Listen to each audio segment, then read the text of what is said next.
Hello everyone, কেমন আছো তোমরা? অনেক দিন ধরেই না পুকিকে বলছিলাম যে চল কোথাও থেকে একটা ঘুরে আসি। আর অনেক দিন হয়েছে যে অফলাইন শপিং করা হয় না। তো সেদিন গেছিলাম H&M-এ। অনেক দিন পর H&M-এ গেলাম, তবে এবার গিয়ে দেখলাম যে খুব একটা কালেকশন ছিল না ব্যাগের। ওদের ব্যাগের কালেকশনটা আমার বরাবর খুব ভালো লাগে। তারপর ওখান থেকে আমি নিয়ে নিয়েছিলাম টপ, কারণ টপের কালেকশন প্রচণ্ড ভালো ছিল। তারপর ওখান থেকে মেট্রো করে চলে গেছিলাম সাউথ সিটি। আর ওখানে গিয়ে দেখি সেদিন সাউথ সিটিতে হ্যারি পটারের কিছু একটা চলছিল। দেন ওখান থেকে আমরা চলে যাই জারাতে। আর জারার কিছু জিনিস না আমার প্রচণ্ড ভালো লাগে, আর কিছু জিনিস ভালো লাগলেও আমার দামটা বড্ড বেশি এক্সপেন্সিভ লাগে। তো ওখান থেকে টুকটাক শপিং করে চলে যাই আমার ফেভারিট স্টোর মিনিসোতে। আর মিনিসোতে যা দেখি আমার সব পছন্দ হয়ে যায়, এত কিউট কিউট জিনিস পাওয়া যায়। তো ওখান থেকে শপিং করে দেন চলে যাই আরসালানে।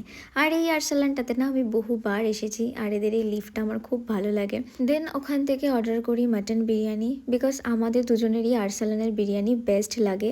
তো এই তো এখানে শেষ করছি আজকের মতো ব্লগটা। খুব ভালো থেকো তোমরা।